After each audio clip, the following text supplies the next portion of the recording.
Hi, everybody, and welcome back to Cat's Track. We post an interview with an amazing Canadian each weekday for your daily inspiration. Today, I would like to introduce you to my dear friend, Megan Davidson. Megan is a fourth-generation Calgarian, and her family has deep roots in Calgary and southern Alberta. Her grandfather was close to some of the original oil and gas leaders, owned the Canmore Guest Ranch, and was directly involved in service clubs that shaped our community and continues to serve the most vulnerable today. The Davidson motto is wisely is sincerely, so cool, which has been the guiding light for her family and drives them to be deeply engaged in social causes and services, which is now the family tradition. Besides Megan's loved ones, she is passionate about creating a better world, and her path has led her to a very interesting field in criminal justice. She has jumped headfirst into prison redesign and reform to change Canadian correctional facilities from their retributive style of containment into something that can further aid rehabilitation and reduce recidivism. Sorry, I'm really acronym. Thank you. The current correctional environment can create a sense of deprivation that shapes not only inmate behavior, but also the attributes and personal beliefs of all parties involved, including staff members. This has led her to two questions for all of us. If such harsh environments do not ensure conformity for those who have deviated from society's norms, why are we still using the same methods of punishment? Is it because we're not as Canadian as we think we are? Ooh, that's a good one. Yeah. This is going to be a great interview, friends. Enjoy. Friends, you'll find her full bio attached. Megan, thank you so much for joining us today. Thank you. This has been super exciting. I can't wait to get going. Oh, me too. I look forward to seeing what you have to say. Yeah, totally. Okay, the questions. So the first one being, what's been your greatest challenge in the last few months?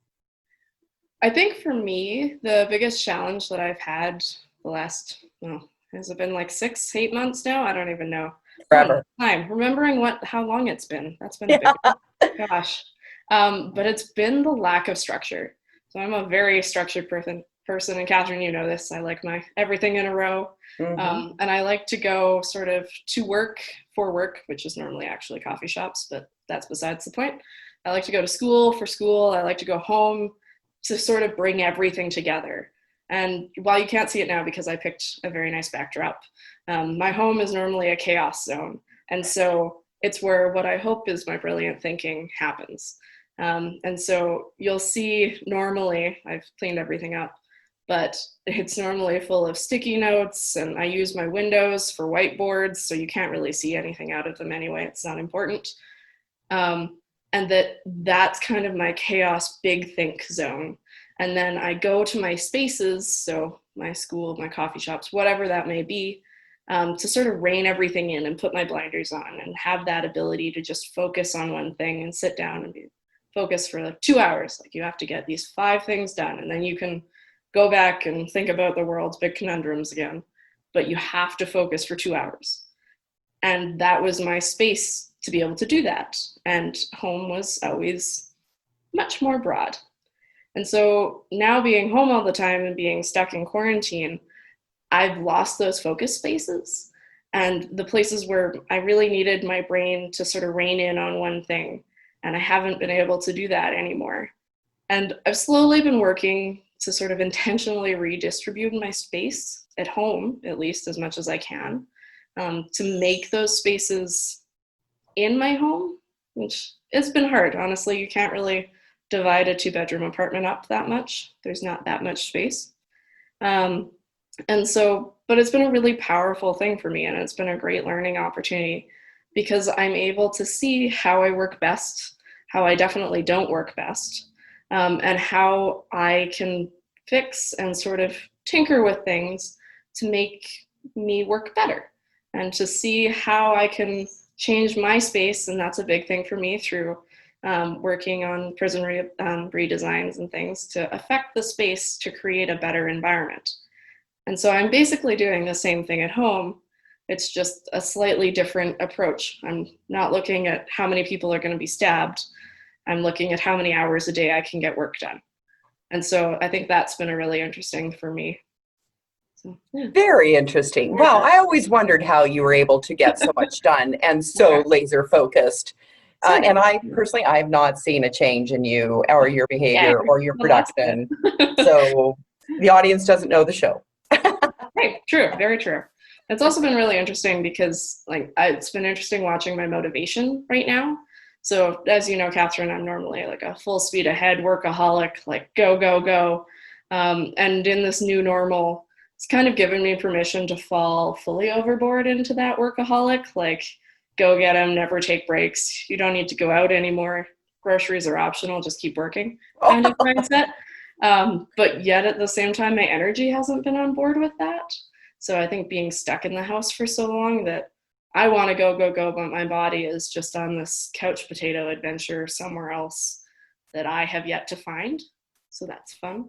And I think that goes back to not having those spaces because my body is so trained to let home be home and be open and be broad and think about things while I'm off doing other things that narrowing that down is it's become a challenge. Yeah. Wow, very interesting, Megan. Thank you so much for sharing that. Yeah, no problem. And the 3 things that you'd like to leave with the audience today.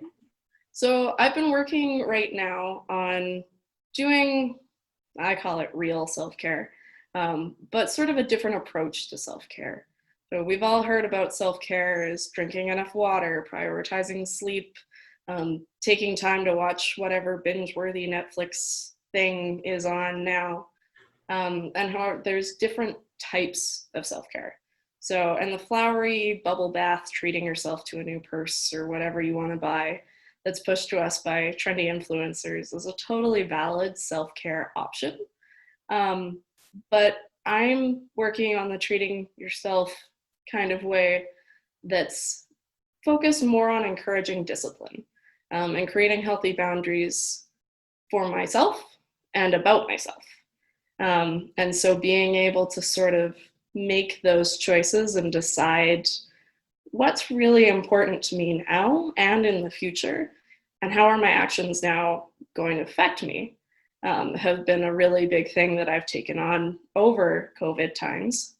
And so my 3 things, now that I'm into it, are 1, remembering that self-care is to actually restore balance to yourself.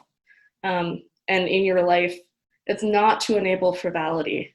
So you do self-care to come back together, to collect, to bring your life back into focus. And so while every once in a while you need that little pep of, yeah, I can go treat myself to a fancy bubble bath, that's not always the option that's going to work every time and for the long term. So that's really important, is to remember why we do self-care. And secondly, is being able to take responsibility for your own well-being. So being able to choose to not have that second glass of wine on a night out, or to wake up a little earlier to go work out, I know, or 5th or 6th, a few glasses of wine, whatever. But choosing those actions in the present counts as treating yourself too, right? So you're not just treating you right now, you're treating the future you. So when you wake up the next morning and you can get up early to go to that workout because you didn't have 9 or 10 or however many glasses of wine you want that night, that will help create that balance again. It will help you sort of bring everything back into focus. And I'm still working on it. It's not a perfect art, it takes a long time. And third thing is that self-care isn't something that can or should be done only when the world's going crazy. So it's a daily practice of being able to respect and honor yourself first. Because why wait until the world is crazy bonkers COVID time to be able to find balance in your life, right? That right now it's a heck of a lot easier to sort of water a plant that's a little wilted. Now, to be fair, I'm a complete black thumb, so I say this, it would never happen. But to water a plant that needs a little bit of water versus trying to bring back a plant that's basically mummified. Both can be done, and there's absolutely still hope for the mummified plant, but it's a heck of a lot easier if you just water something every day. It's one of those little small choices that you make every day. And lastly, I know this is 4, but great. Whatever. Awesome. Hot chocolate solves every situation. and it's a valid choice of self-care. I don't care what anybody says, always choose the hot chocolate.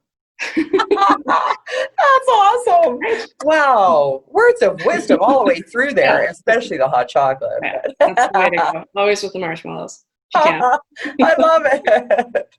Wow, Megan. So nice. I'm glad to get to know you better. This is awesome. Yeah, this is fun. I love your brain. Thanks. I do too for like 99% of the time. And what about your good news or legacy story, or what you'd like to close with? I wanted to talk about what's next, if that's okay. Sure. Because it's pretty clear at this point the world's not going to descend into absolute barbarism where wars are fought over toilet paper and the fanciest brands of hand sanitizer. So, like, we're in the clear there. Everything's hopefully going to go back to slightly less chaotic, at least at Costco. So, minor victories. But I hope, and I think we will see the exchange value for human effort increase. And I think we'll see a cultural shift in our economy that will focus more on community and social responsibility that business and governments have to all of us. We've seen this kind of pick up in the past few years where businesses need to focus more on being pragmatic and community driven. And it's become part of our mainstream society now. And that idea of having businesses show their human side, I think, has become really popular. But I felt like before this, a lot of it was this idea of a superficial outward image of caring and community, while still not tackling sort of the inward facing community building that was required for a lot of organizations. And now with the space that have been created in the joys of COVID or whatever crazy event you'd like to pick in the last 8 months that has happened, because yay 2020, that people are able to speak up about those things now and speak up about environments that need work, that things might not just be perfect quite yet.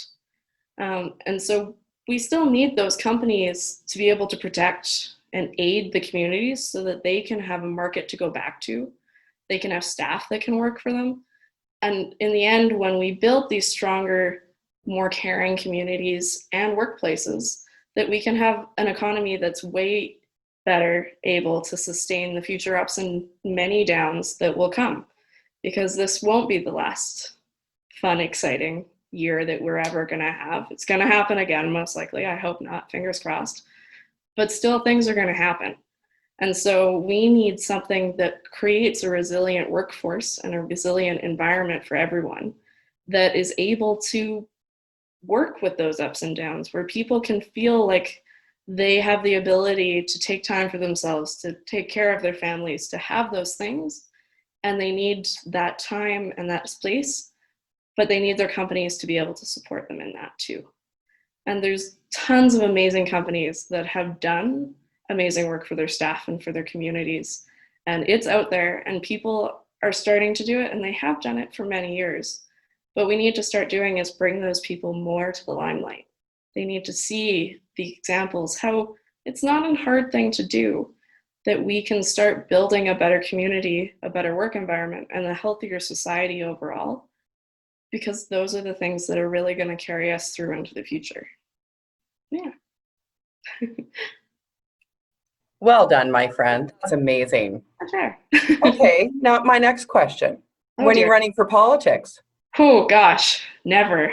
Don't say never. No, I love being able to think of these big ideas and be that person, but I am 100% on board for being that back person. I will make you speaking notes whenever you would like to run. How about that? Gosh, no, I'm not. I'm too old. No, never. No, that's not me, but yeah, it would be you. And Barry and I'd be right behind you. Oh, well, gosh, I would hope so. Yeah. God, I would expect at least a little bit of support, at least one sign in the ground somewhere. I'm so glad he introduced us, and I'm delighted to have had this interview with you today. Thank you so much, Megan. I really appreciate you each and every day. I appreciate you. You're amazing. You're amazing. Thank you, Megan. No problem. Everybody, that was Megan Davidson, amazing friend and colleague. I absolutely love her and watch her in the near future. It's going to be life-changing for many. Enjoy the day, and we'll see you on the next cast.